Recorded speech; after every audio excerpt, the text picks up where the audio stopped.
Hello, both sides of the conversation family. We welcome you to this virtual space crafted especially for you. My name is Jada Curry, and I'm both sides of the conversation's marketing director and graphics design specialist. I want to take some time to ground us all as a community into this space we're about to open up in, so let's go through our community standards. Both sides of the conversation is providing a safe and honest space for open conversation, so we ask that you all be respectful of that. We also ask that you be respectful of each panelist, host, and participant. We do encourage healthy debates and conversations.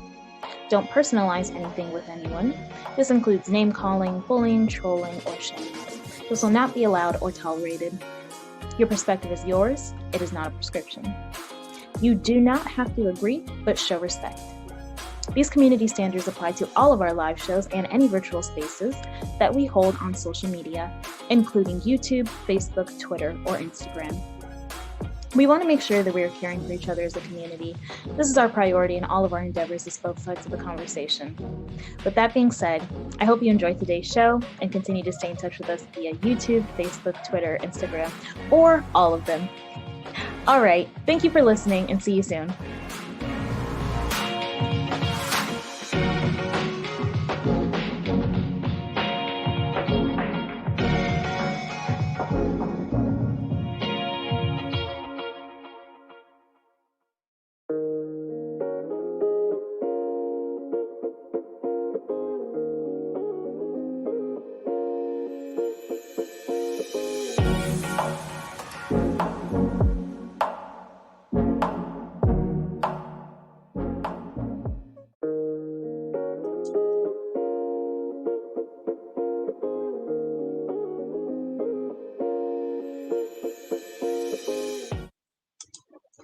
Welcome, everybody, to Both Sides of the Conversation. I'm John Henry, Executive Director. Today is Tuesday, so you know what that means. We have another segment of our Hidden Gems. We have two phenomenal guests, powerful sister, Black Girl Magic. Y'all about to hear some powerful sisters that's doing stuff. This segment here, as y'all know, every week we highlight our Black and brown businesses, as well as we highlight community leaders that are doing phenomenal things to impact our community in a positive way. So we're just happy tonight to have these two phenomenal sisters on here. So we'll be getting started shortly. Just want to jump into a couple of community announcements before we start tonight's show. First, want to give a big shout out to my guy, Nate Ford over at SF Rebel, as they're climbing the list. Everybody's been voting to get them up the list for this NBA thing that they're going for the best community basketball organization. So just want to shout out to him, and hopefully everybody go out there and vote to support the brother, because he's doing phenomenal stuff with our young people with his program. And then just want to give a big shout out to Black to the Future, YCD, Collective Impact, 100% College Prep for their continued support of both sides of the conversation and the things that they're doing to impact our community.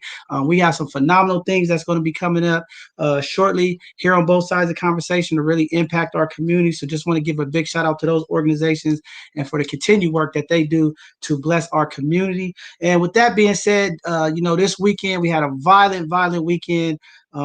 This weekend in the Bay Area, we had a number of shootings, a number of deaths, and then yesterday we had a 21-year-old and another female that was shot and killed on a party bus in Oakland. Community, we got to do a better job of loving and supporting each other, because again, we can't complain and talk about everybody else that's killing us when we're killing each other. And just shout out to those families and our prayers and condolences with them. This is Mental Health Awareness Month, and I know a lot of these services are coming to the community. People are getting involved, but mental health is real. We have to make it cool. We have to seek it, and hopefully some of this stuff will help heal some of the stuff that's going on in our community. But just sad that it just keeps happening, and it seems to be getting worse as we're coming out of this pandemic. I know there's a lot of things that's been happening behind the scenes on the social media, and now people are getting outside, and I guess people are just feeling like this is the time to now deal with some of those issues. But we have to do better as a community.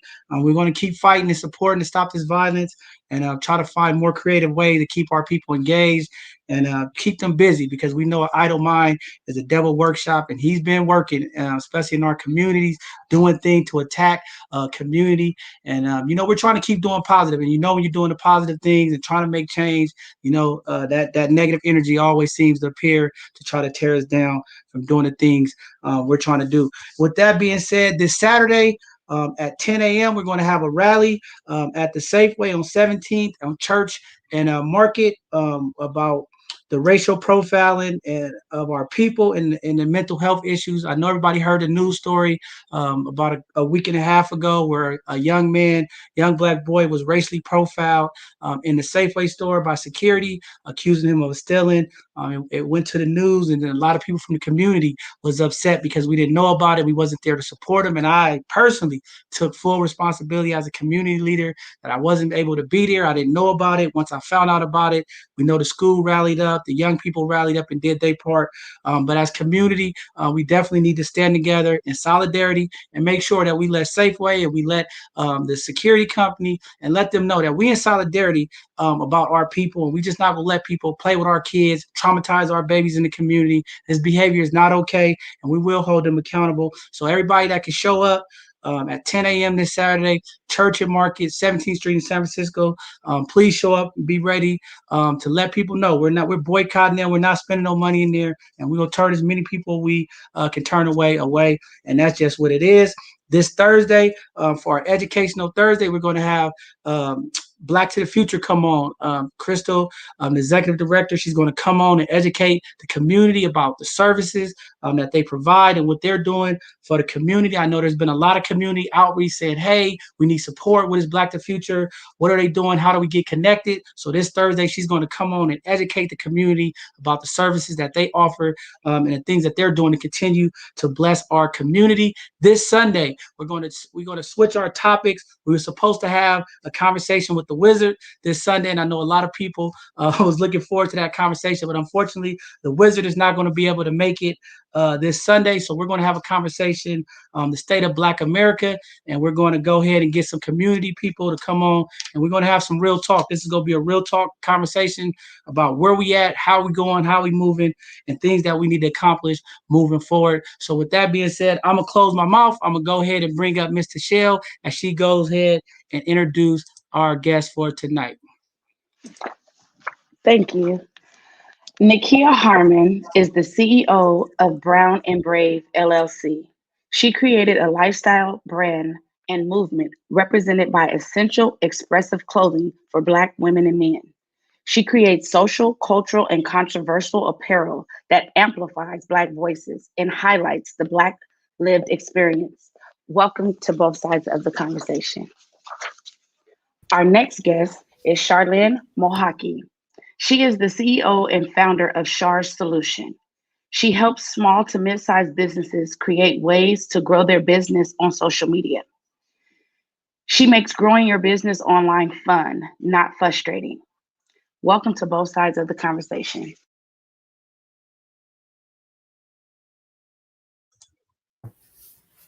All right. So with that being said, we're going to go ahead and open up. We're going to go ahead and let Nikia further introduce herself, let everybody out there know what she's doing, how she's impacting our community, talk about her business, her products, and we will go ahead and hear from her, and I'll jump in there in a second. But go ahead, Nikia.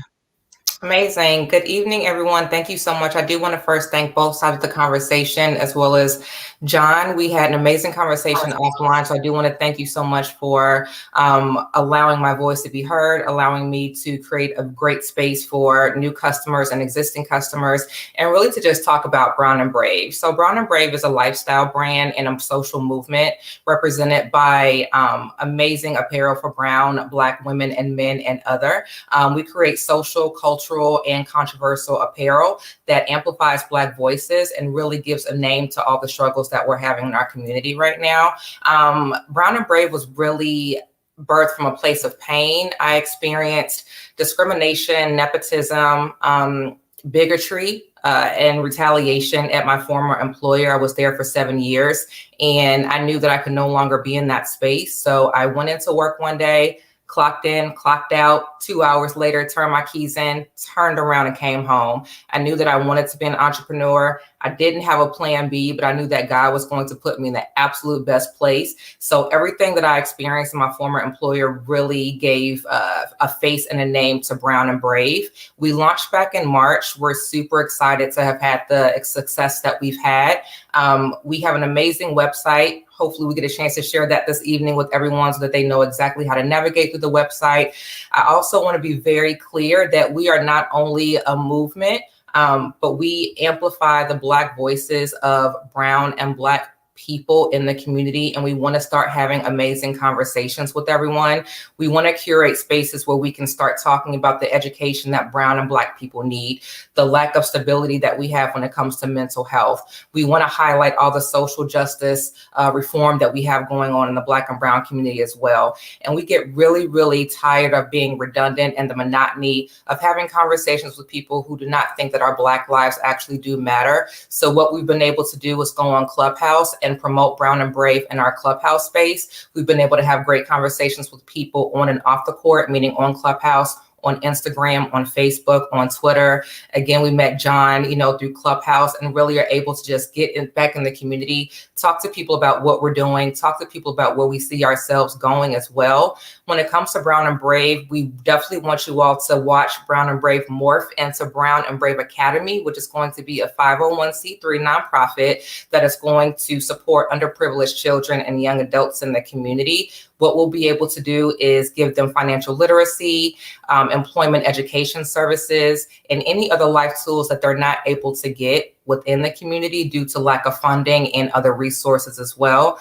Again, we are Brown and Brave. We are a lifestyle brand. We are for the Black and Brown community. We cater to different types of people. We can cater to different lifestyles. We do not stifle voices. With that being said, we have everything. We say it with our chest. As you can see my shirt right here. Dear Black people, realize who the F you are. We definitely want people to remember where we came from, the power that we have, and we want that to be within every single person of color around the country. So that's what we aim to do. Wow, phenomenal. I'm gonna get to Shell here to pull up the website so we can walk it through. Awesome.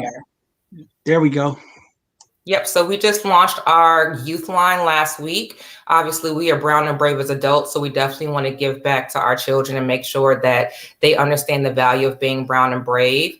That's our normalized protecting Black girls and Black women. It tells a little bit about us. Obviously, our controversial tees are the ones that are selling the absolute best right now.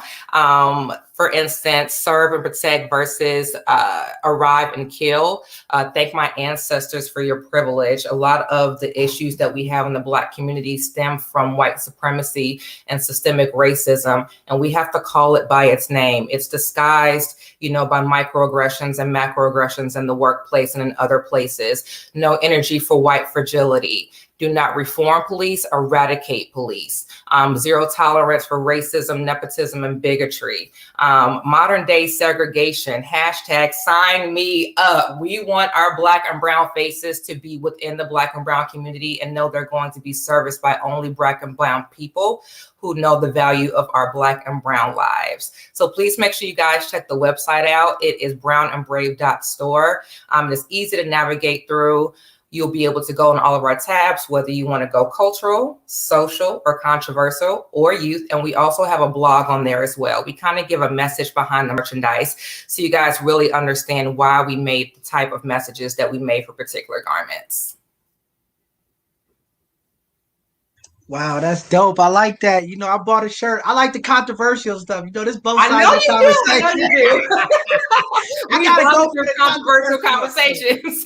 No, but definitely, we're just happy to have you here. And like you said, I see you in them clubhouse streets, really educating the people, really about our people. And I think that's really what we need to do, because I think a lot of times we're in solidarity for everybody. I think, but sometimes we forget about us. And being unapologetically Black in the workplace and around, like, why we just can't be us, and I posted this meme a couple of weeks ago, and it was like being Black in America is exhausting, and it is. We have to deal with so much. We was talking about in the intro, we had a fifth grader racially profiled.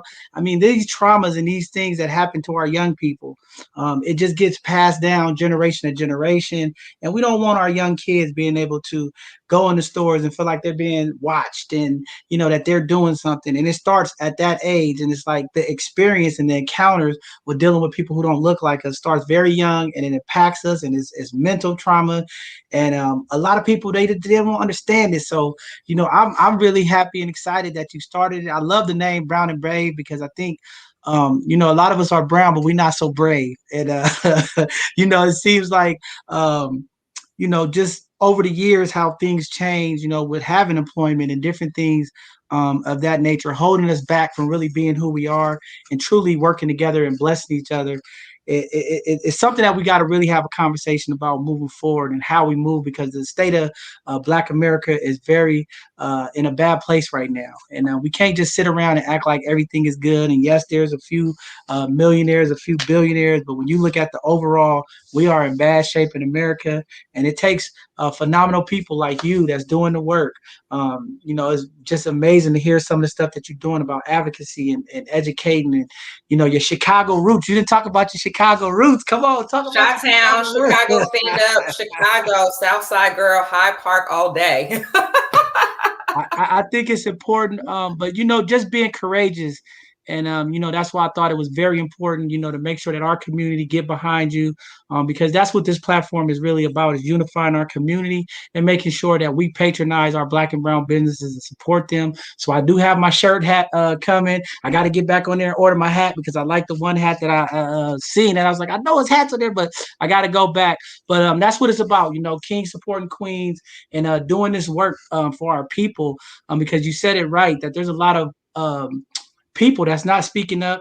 Some of these leaders that we have in the community are not doing their part. And then we have a group of young people that's trying to maneuver and do the things that they're trying to do. And they're not getting support from our elders.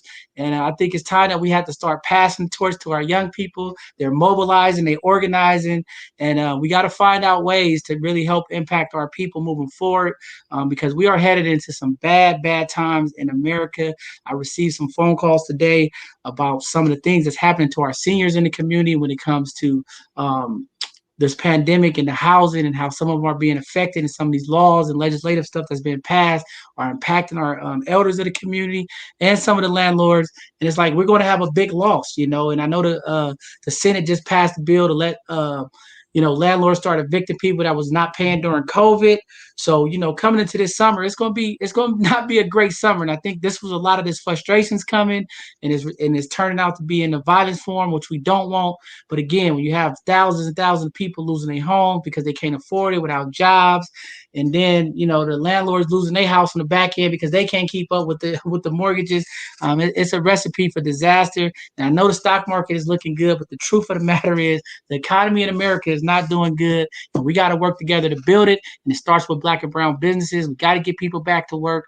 We got to change our mindset and the model, how we look at employment moving forward here in the future, to really activate, because there's a lot of allies talking about, we support Black Lives Matters, we support the movement, but when you look at what's going on in their leadership, look what's going on in their human resources, look what's going on in the overall company, it's not a lot of us represented. And I think this is a time for them to step up and start reaching out and hiring some of the people from the community so that we can start moving this economy forward. But with that being said, just wanted to turn it back to you. If there's anything else you wanted to talk about or say before we bring up our next guest, because I think you have a powerful story. And if you're able to join us this Sunday, y'all, check this sister out. We're going to have a real conversation. It's going to be deep. And, I think it's going to be some powerful stuff that come out of this conversation. I will absolutely be there. I'll support you 100%. I do want to bring up something up. African Americans make up 13% of the U.S. population. Out of that 13%, only 7% are minority-owned businesses of African Americans. That's due to redlining. That is due to not having any resources in the African American community. It is extremely important. I can only speak for myself as an entrepreneur, but it's super duper important for people to understand the grant writing, the loans that are, out there for us. There is so much money out there for entrepreneurs. 0.05% of African-American women get funded for nonprofit organizations, 0.05%. I'm going to say that one more time, 0.05%. So we not only are a marginalized community, we are a marginalized gender if we want to go through different gender roles. So it's really important that Black women understand their power. And when we stand behind one another as a community and as a unit and as a sisterhood, we can make mountains move. And then we need our Black men to support us as well. We need our Black men to amplify our voices through their own. Unfortunately, we live in a society and a culture where our voices are silenced, our voices are stifled. I have never been one to allow my voice to be stifled. I've always been told, you are rich in content. You are a lover of words. You are a logophile. You love to share. I just love to share information. I love to network with people. So any chance that I get the opportunity to speak with someone about my brand and to learn about their brand and how we can collaborate together, it starts with the education. If you don't know something, you cannot be afraid to ask. You have not because you ask not. So when you don't have the tools and the resources, but you want to do the work, one cannot exist without the other. So we really have to get to a vantage point where we understand this is where I need to start. This is the outcome in mind. The goalpost cannot change. And that's what Brown and Brave is about. We're about amplifying Black and brown voices of any and everybody who is willing to support the mission. Again, we are social, cultural, and sometimes controversial. We don't want to scare anyone, but for those who are very daring and dare to believe in themselves and their voices, we have something for you as well. I think we need to scare some people. It's time that we do scare some people. But I think we need to scare the shit out of some people. I have to be scared the shit out of in order for me to really understand my power and my influence, that I'm not going to allow anyone, myself primarily, to stop me from moving forward in this community. And I cannot wait to relocate. I'm super excited to be out there where you guys are. I'm not going to tell you when we're moving, but you will know when we are moving out there. And I'll be in Culver City for that NAACP chapter, paying my dues, paying my fees so that I can really be part of the conversation and do the grassroots work that we talk about through Brown and Brave. All right, I promise I won't say anything, but you know, when you make that move, you know, we gonna be there to support you and uplift the movement. But before we bring up our other guests, I just want to ask you, because you hit on something about amplifying your voice and different things of that nature. How do you feel about this cancel culture? You know, I'm one of these people that I'm against the cancel culture, because I think what's happening is, you know, as people start to speak up about how they truly feel, what's really affecting us, then people want to, you know, counsel them, you know, take away their sponsorships, get them off the air, ban them, and all of this stuff. Is that the right approach, or am I way off? Because some people, you know, hear both sides of the conversation, they think I'm radical, which I probably am a little radical in a sense, but it's real perspective. But I really think this cancel culture is going to really hurt, especially our Black and brown community, our Black women, Black males, because as people now are afraid to speak up about things or issues that's affecting them or impacting them, because if they say the wrong thing, they're going to be canceled. We're going to go back into this, no one's speaking up, and then all of this stuff is going to be happening behind the scene and nobody's getting support and there's no way to fix it. So I just wanted to ask you that before we let you go. Absolutely. I completely agree with you. If we want to be called radicals, then I'll take that. You know, it's not what they call you, it's what you answer to. I know that my name is Nikia. I'm a Black woman in America. I'm a Black woman in this culture, and I do not believe in canceling culture whatsoever. I think it's extremely dangerous to cancel culture. We have people in our community who are standing up for us, who are having, you know, they're putting their lives on the line, you know, in the name of Black power and Black lives and Black love and Black health, and just protecting who we are. So when we talk about LeBron James not being able to speak up, this is the same man who in 2017 had to have the N-word scrubbed off the side of his home where his wife and his children lay. Now we're talking about possibly taking sponsorships away from him, or closing down certain bars, or not showing certain NBA games when he's playing.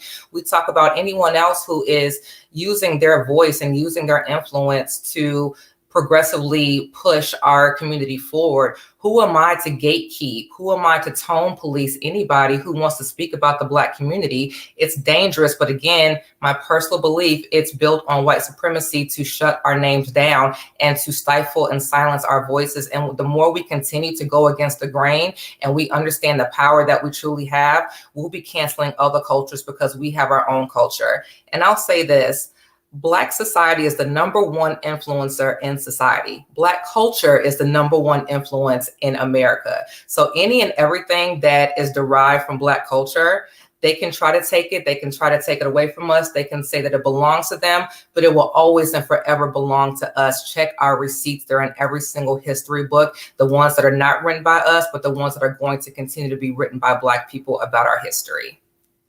Man, fabulous. That's why we had you on today. Amazing, powerful sister. Looking forward to doing some great things with you in the future. And I'm glad you said it because I'm tired of these poverty pimps in our community. I'm tired of these gatekeepers that's keeping the gate closed and not letting us advance. So thank you for saying that. I know this weekend we're gonna get into a lot of this Oh, because we we're getting it gonna on keep this it real. weekend. We're gonna keep it real. It's I gonna am be a there. real conversation. It's gonna get hot and spicy this Sunday. Y'all better get ready. Y'all better get ready because we're gonna have some real talk. Well, thank you, sister, for coming on. Brown and Brave, everybody go out there and support. We have to support each other. And it starts like this. You know, our sister coming on here, go buy a product, get you some of them controversial shirts and just walk around and rock her gear and, support her for all the things that she's doing. Thank you for coming on. Looking forward to seeing you Sunday. If you want to hang around, hang around. I know you're on the East Coast. She came all the way. Oh, I'm here. I'm here to the end. I'm here until you guys sign off. Look, Thank you she's for showing having me. real love. They So on the much. East Coast. They on the East Coast time zone. I'm a night owl. I'm here. I'm for the culture. I'm for y'all. All right. Well, just hang in there. We're going to move you backstage and then we'll have a quick conversation at the end and I'll let you all go. But we're going to bring up our next guest, everybody. Another phenomenal sister doing things to impact our communities. Here in the Bay Area, technology is huge out here. And, way to go to have a sister like this to come in doing the things that she needs to do to impact our community as well. So Miss Charlyn, come up here and talk to the people. I know Tashelle read your bio, but kind of let people that joined in late who you are, what you're doing, and how you impacting our communities. Of course. Well, first, I want to thank you, John. It was lovely meeting you. And I also met Nikia on Clubhouse, too, and I talked to both of you during the same week. So it was amazing. And I love this platform that you have. So I also want to thank you for, giving me this platform, too. So for everyone who doesn't know me, my name is Charlyn. I have a digital marketing agency called Char Solutions, where I help small to mid-sized businesses have a better relationship with social media.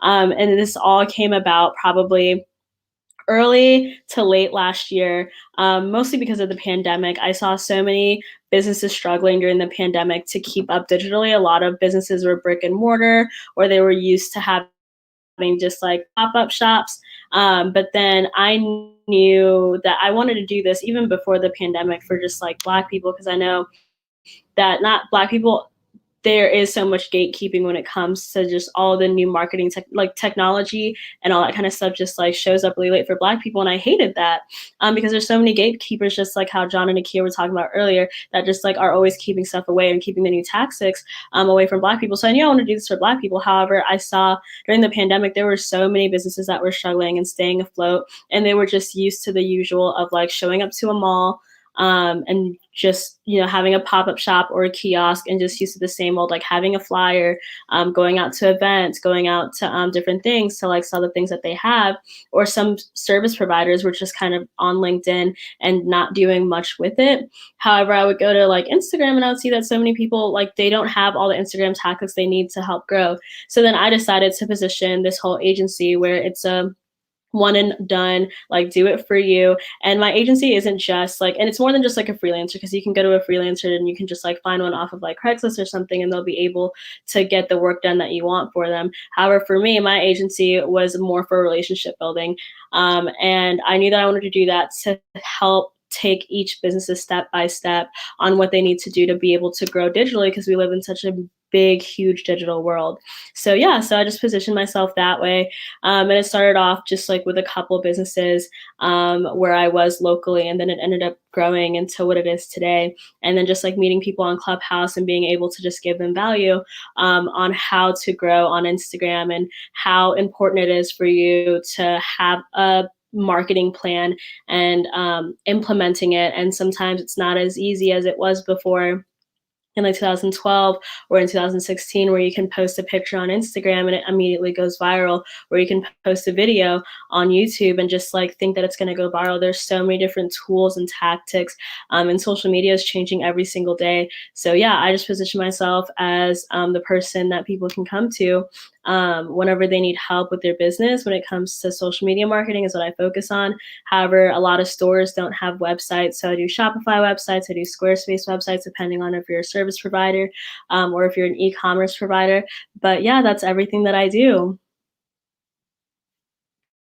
Man, phenomenal stuff. I met you on Clubhouse. We connected, and definitely we're going to go ahead and support your business and have you come do some of this marketing stuff for us. And I'm glad you was able to get here tonight to come on the platform because there's a lot of businesses here in the Bay Area that like to support Black, and what you're doing is so powerful because marketing is a big deal when you're starting a business, and having somebody that look like you that understand what you're trying to do, being able to give you the services at a reasonable price is very important. So just want to thank you for the services that you're doing. And we're going to keep blasting your information out to the community because I think it's very, very important that we support each other and you have that mindset and you understand what's going on and how to leverage to help build up organizations and companies. And I like what you presented. It's pretty cool. So community, here's another sister that's doing something amazing to help us out. Reach out to her. The information is running across the bottom of the screen. We're going to definitely continue to support her and the things that she's doing because, again, it's important. We need to have it. There's a lot of people starting businesses right now. This pandemic has really exposed, the disparities when it comes to the hiring and firing of Black and brown people. So there's a lot of entrepreneurs now, coming around and trying to start their own businesses. And what a way to have somebody like Charlyn to come talk with you and set you up and help you get your marketing done and get your business out there. So I think it's just very phenomenal to have you. So thank you. Is there anything else you wanted to say or?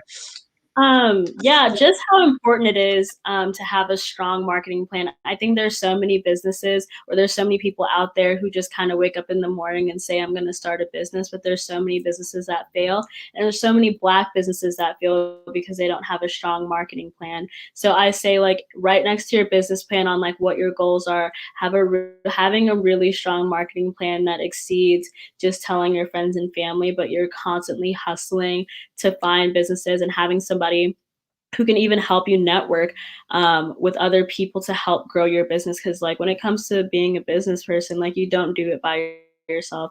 You have to do it with other people, and it's so important to network and having a strong marketing plan. And I can't emphasize that enough. But yeah. Man, that's phenomenal. That's great information. And definitely all our business owners out there, please reach out. I think this is like the way you got to go. You just got to get in that marketing mode. You can do so much. But she's young, she's smart, she understands, the social media stuff. And she was telling me stuff I wasn't even thinking of. I was like, yeah, I got to hire you. So definitely, it's important. But I'm going to bring up Nikki. And we're going to go ahead and just have our little questions since everybody's here.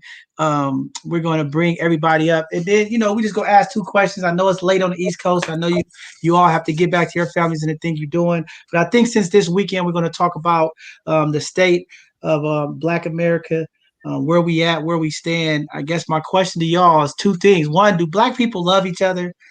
Because all this violence and things that's coming on, so much crab in the barrel, so many different things happening. One of the questions is, do we love each other in y'all perspective? Do we love each other? Because sometimes it feels like we don't love each other. So do we love each other? I'll let Char go first. Okay, yeah. I say that yes. I think for anyone, I think if anyone wants to love someone, anyone can love someone. But I think that Black people do love each other. For as much as I think what happens is that just because of the way that America is just framed, that Black hate is highlighted a lot more than white hate is. And I think that's why people have to question themselves and ask, like, do Black people hate each other? I don't think Black people support each other. Black people support each other more than other people because I'm telling you right now, I wouldn't trust myself around like a bunch of white people all the time. Maybe like 1 or 2, but it's one of those things like all of us are Black. We walk into a room and we see how many other Black people are there. Like I will only feel safe if there's another Black, just even one. And especially if it's like a Black man, I'm just like, man, I really wish there's a Black woman here to help. Cause like not all kinfolk, So I think that Black people do love each other. Black people support each other. Black people love each other. Black people are there for each other when they need to. Like all the times that something happens, you will see like a bunch of Black, like that girl or that guy who was racially profiled in his neighborhood, and then he posted it on Twitter. Next day, people were up there at his house because Black people know that the system doesn't work for them. So Black people do love each other and they take care of each other because they know that the system's pinned against them. But yeah, I just think that it's just highlighted a lot more because of the way that the system is. Powerful. Miss Yeah, Nikki. I completely agree. I do think that Black people love each other. My question would be, do we love ourselves? When we love ourselves, we're able to give that love to other people. But because we're playing catch up so much in self-love and self-confidence and supporting one another, we don't even support ourselves. So we put an unrealistic expectation on other Black people to love us and support us when we're not doing those things for ourselves. So a lot of self-reflection has to come before we can start having conversations about what type of love I want to give someone, what type of healthy conversation do I want to curate with somebody else in order to get the work done. But the work that we have to get done is the work within. But in retrospect, I do believe that Black people absolutely love each other. We are cut from the same cloth and from the same fabric. We have experiences through the traumas, the struggles, and the celebrations of our Black existence. But again, it starts from within. And until we kind of figure that part out, we're going to have a lot of behaviors that exhibit hatred and disdain and dislike for one another. But I love all Black people, no matter who you are, no matter where you are. The love of my heart is endless for us Black people. Wow, powerful. And then the last question before we go, I promise this is the last question, but I think a couple things. I was watching the news when I was coming home or listening to the news, and they was talking about the Pentagon now coming forward and a lot of the U.S. government's coming forward saying that there are UFOs, right? So I had to throw this out there because this is just weird to me, but it's true.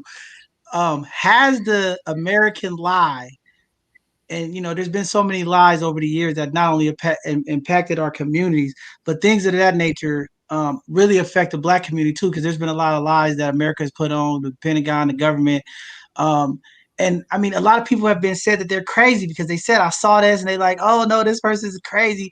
And then later on like this, they come out and say, no, there is this.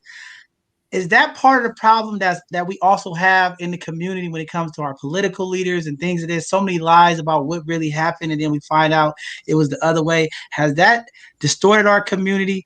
And then that was one. I said one, and I'm coming up with two. But then the other thing is, I get going. But the last thing is, from y'all perspective, what do we need to do? What is the biggest concern to help fix the Black and brown community?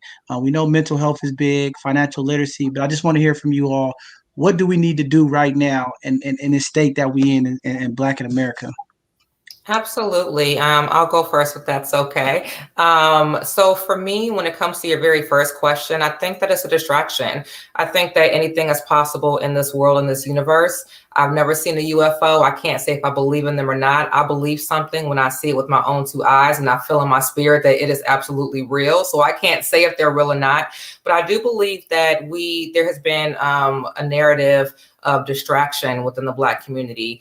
And there's so much sensationalization of media that they want us to see something right here when we should be looking over here. So we are literally on high alert right now. I'm just making sure that I have a balance between my guilty pleasures of, reality TV, but I'm also paying attention to all the media resources and outlets to get the actual true facts of what's going on around me in my own backyard and then globally, so I can speak to conversations like this.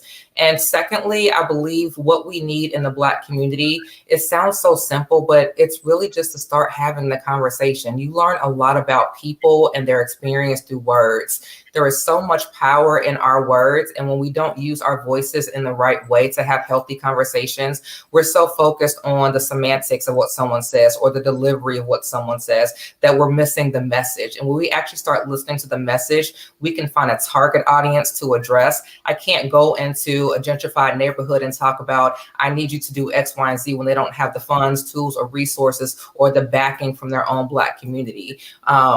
I just think it's really important for us to take a step back and just reanalyze some things. We're just going. Again, we're playing catch up to a lot of what's happened to us in the world. We've been told lies so much that we have to recondition and reprogram ourselves so much. But it starts with having conversations like this. And I'll say lastly in closing, we all have to know what our threshold is and what we can contribute. I can only meet you where you are, and my expectation is that you meet me where I am. So we met each other through Clubhouse, but we're on both sides of the conversation. That's where it starts. Now we can hold each other accountable as we hold ourselves accountable to give exactly what we have. And as long as we're having transparent conversations about what we can and cannot give, and then we're progressing that conversation, when I am able to give a little bit more, I have that to give to you. But until then, I'm going to give what I can. Wow, powerful. That was powerfully put. Go ahead, Charlyn. Yeah, definitely. I'll answer I think I'll answer the last question first. I think Nikia spoke on it right before she answered this question. I think the thing that Black people definitely need is just like learning about themselves and learning about self-care and celebrating themselves in every single part of themselves that's Black, and just being themselves and how whole and important that is. That's why I really love Nikia's brand, because it really is just I'm unapologetically Black, and how powerful that is, and how you need to say it from your chest, not just saying it just because I think right now and every year around this time, it's always this very performative, I'm standing with Black people because there's another tragedy that happened, this, that, and the third. But no, just like really knowing about yourself and just standing by self-care, knowing about your history, not the history that you were learned in school, depending on what state you went to high school in, but really learning about your own history, and then learning about your family and standing by that, and knowing that like I'm not like everybody else around me, like, and knowing how important that, like, yes, cultures are celebrated, but the Black culture is so different from anybody else's, and standing by and just knowing about yourself is so important. And then the other question about like the UFOs and the government and all that kind of stuff, I don't put the government past anything. So like when it comes to conspiracy theories and that kind of stuff, I'm just like, maybe it could happen. It could have happened. But then at the same time, I think you can just like, just sit on your own and kind of just like recognize the things that are around you. But like, I think as Black people, we're always just stuck on guard. And I also think that it's just a distraction from what's really happening inside the government, or maybe the conspiracy theories are what's really happening, but they're really distracting us with something else. So I think when it comes to that, just standing on guard and just making sure that not only you protect yourself, but you're also protecting other Black women, you're protecting other Black men, and just like helping each other out, because like the government's like it's not around to just help us. Just kind of like today, I think I got a notification from Market Watch that said that Congress passed the hating Asian, or like the stopping of the discrimination of Asian culture, or like stop Asian hate stuff. Well, yes, that's something to celebrate, but we've been asking for that for how long? And it's one of those things. It's just like, how long? Yeah, exactly.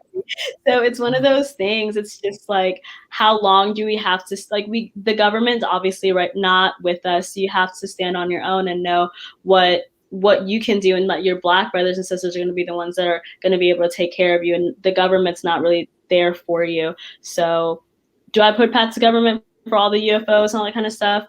No, I don't. It might be happening. Conspiracy theories might be the truth, but you just got to take care of yourself and take care of those people around you too. Man, powerful. And I'm hoping we touch on that, this Sunday, because again, that bill was passed today. And, we have a lot of our Asian community here. We support it. But again, to the Black community, I mean, how many times are we going to get disrespected in our face by this country not supporting us?